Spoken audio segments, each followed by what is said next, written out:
В эфире программа «Актуальное интервью». Я Андрей Погорелов, и мы обсуждаем самые важные и самые главные темы.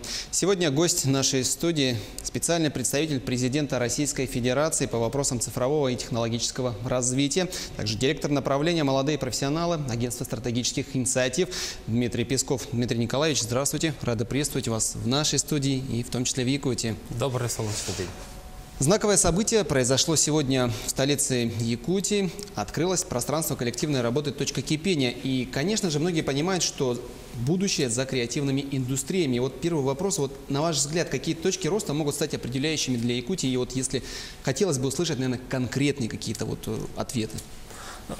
Главная точка роста для республики – это люди. Это самое важное. А, наверное, самое перспективное – это стык того, где люди, и того, где ресурсы. Вот для Якутии креативной индустрии, конечно, это все, что касается дизайна, это все, что касается того особого взгляда на мир, который есть в этой республике. Это значит, что то, что мы раньше, знаете, так предполагали, вот где-то отдельно существует дизайн, где-то отдельно существует мультипликация, где-то отдельно существует кино, а где-то отдельно существует, например, ювелирная индустрия. Да? Вот сейчас в эту эпоху, в которой мы с вами живем, все сливается. Поэтому создание именно таких сложных конструкций, выставки, мультимедийные выставки, дополненная реальность, там умная одежда, но в стыке с традиционными вещами, с использованием природных ресурсов республики, вот это, мне кажется, главная перспектива. Стык инноваций и традиций. Не просто оторванные какие-то технологии, которые оторваны от земли, от взгляда обычного человека, а именно сплав. С одной стороны культура, с одной стороны традиция, архетипы, сказки, а с другой стороны передовые технологические решения. Вот на стыке всего этого появляется самое вкусное. Мне кажется, вот это то, что может получиться в Якутии. Но предпосылки к этому есть? Насколько реально вот объединить все то, что вы уже вот о чем сказали? Да, конечно. Ну, посмотрите, здесь же все кусочки вот, по отдельности этого торта, да, вкусного, они уже существуют. И все, что касается полезных ископаемых, уникальных, здесь есть. То есть, когда и бриллианты, и мамонтовый бивень, и одновременно креативные кластеры. И сегодня, все серьезные люди, принимающие решения, знают, что Якутия – это действительно такой алмаз не только природный, но и алмаз на карте человеческого капитала, то, что этим называется. Поэтому все знают и про кинокластер, и про программирование, невероятный потенциал, очень сильный, и про крупные компании технологические, которые выходят из Якутска в мир. Да, и вот эта вот амбиция, которая есть в Якутии, она очень важная, да, что вы не замыкаетесь в границах своего региона, а вы есть на карте мира. И чем больше Якутии будет на карте мира, даже не столько на карте России, на карте мира, да, тем, с одной стороны, вы будете более известны, вы будете больше зарабатывать, у вас будет больше бюджет, вы сможете больше направлять денег на развитие садов, школ, университетов, поликлиник и всего остального, на изменение образа жизни людей. И вот это все, конечно, в Якутии есть сегодня. Ну и, конечно, невероятно талантливая и эффективная управленческая команда. Ну, а насколько участники вот этого всего большого масштабного проекта готовы, наверное, вот к объединению, да, и не получится ли так, что вот этот вот маленький кирпичик этого большого фундамента, он будет тянуть, если так можно выразиться, одеяло на себя? То есть вот мы там добыли какой-то ископаемый, и это все наше, и нас остальное как бы это не наш мир, грубо говоря. Ну, смотрите, есть такое слово «самосбывающееся пророчество». Вот нужно во что-то очень сильно поверить, да, и не сдаваться.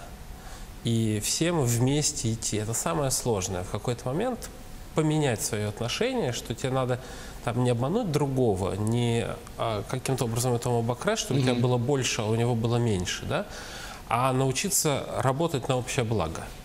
И здесь, мне кажется, что вот такое пространство, как «Точка кипения», которое сегодня открылось в Якутии, это У нас 15-я точка на территории страны. И точно будет не 15-я, я думаю, по результатам работы.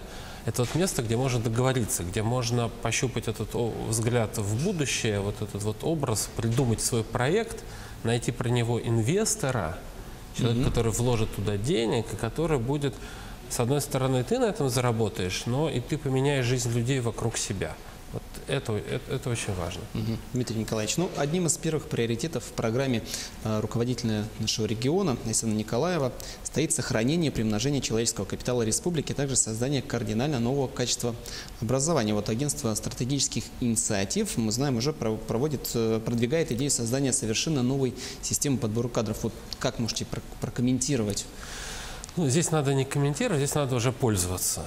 То есть любой абсолютно житель республики, у которого есть дети, сегодня может научиться пользоваться нашими сервисами, тем, что мы ему предлагаем. Например, весной этого года президент Российской Федерации Владимир Путин объявил о старте программы «Билет в будущее». Это программа профессиональных проб, где каждый ребенок сможет попробовать себя в одной из наиболее перспективных и интересных профессий. И первые пробы уже будут проходить осенью и зимой. В следующем году она будет развертываться полноценно. То есть, пожалуйста, можно. Если вы чувствуете, что у вашего ребенка склонность к тому, чтобы работать руками и создавать что-то прекрасное, да, он может воспользоваться программой подготовки рабочих кадров и инженеров WorldSkills. Она сегодня гремит во всем мире. Мы сегодня лучшие, мы победители мировых и европейских чемпионатов. Отдавайте детей, смотрите, куда они пойдут. Если вы чувствуете, что направление это у человека, у мальчика или у девочки склонность к математике, к программированию, то есть онлайновые сервисы, можно зайти и записаться в онлайновую школу, где детей будут в игровой форме учить программированию тому же. Это принципиально важно, потому что в чем абсолютно прав Айсен Николаев, в том, в этой ставке на человека. Если вы его подготовили хорошо с детства, если он умеет то, что не умеют другие, он будет победителем. Он будет победителем, он принесет в дом победу.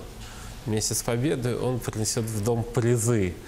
Эти призы это как раз изменение качества жизни вокруг нас. Это значит, что у вас школы будут такие, что все вокруг будут гордиться.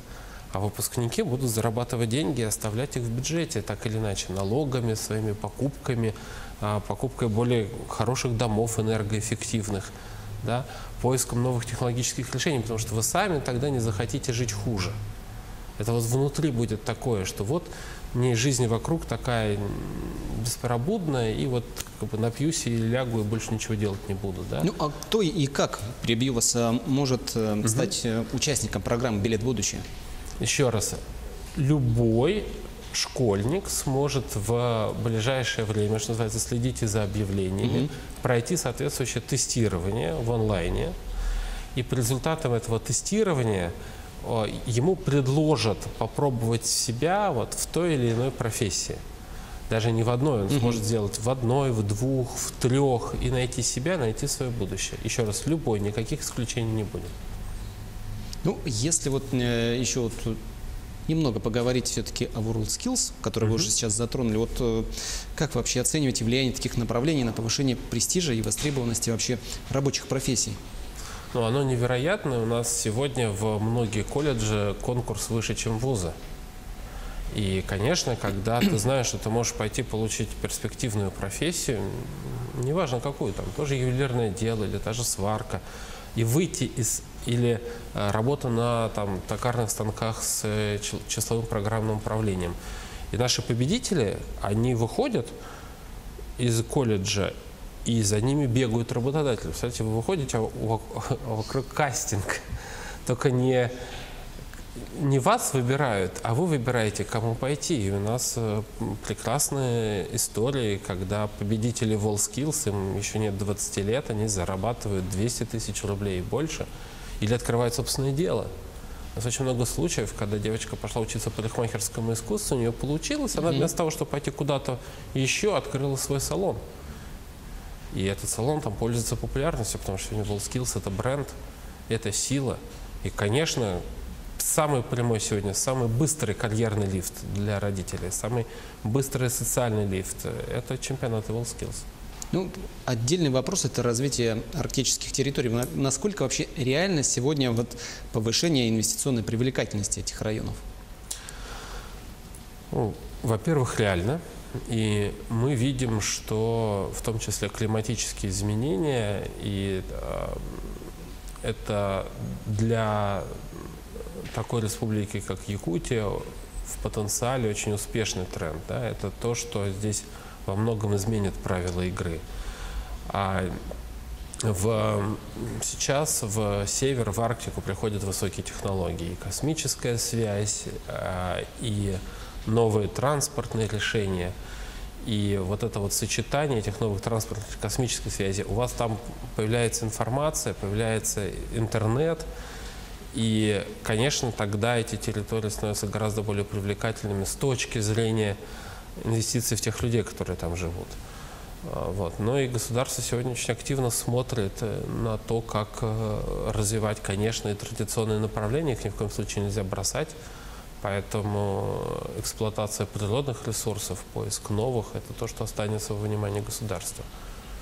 Дмитрий Николаевич, ну вот какие успехи и результаты уже есть на сегодня, да, в логике развития национальной технологической инициативы? Вот хотелось бы конкретные, опять же, примеры услышать именно по этим направлениям. Мы привезли сегодня и завтра, смотрите, что называется, трансляции. В «Точке кипения» будут выступать лидеры нескольких таких проектов. Например, один из лучших конструкторов сегодня космических прилетел в Якутск. Он рассказывает о своем проекте «Небо». Это низкоорбитальные спутники, которые могут в 10, 20, 30 раз дать более дешевый, более быстрый интернет, чем тот, который сегодня доступен вот как раз на арктических территориях. Да? Вот такой вот проект «Небо» — это вот про это. Или что можно делать? Например, у нас сегодня одной из самых массовых причин смертей на дорогах бывает ситуация, когда водитель уснул. Да, ну, люди, тяжелая ситуация, долго едет, засыпает водитель, авария. Да? Вот сегодня наши инженеры-предприниматели создали несколько устройств, которые контролируют бодрствование водителя. В тот момент, когда он начинает засыпать, да, они либо по тому, как ведет себя его рука, либо по тому, как ходят его зрачки, либо даже у нас есть устройство, которое, представьте себе, считывает с головного мозга. Значит, она его будет, он в этот момент просыпается, катастрофы и аварии не происходят. Так что сегодня, конечно, будущее за высокими технологиями, они в Якутию пришли. Дмитрий Николаевич, большое вам спасибо за участие в нашей передаче. Удачного и позитивного вам проведения вашей работы у нас в Якутии. Я напоминаю, что сегодня гость нашей студии был Дмитрий Песков, специальный представитель президента Российской Федерации по вопросам цифрового и технологического развития.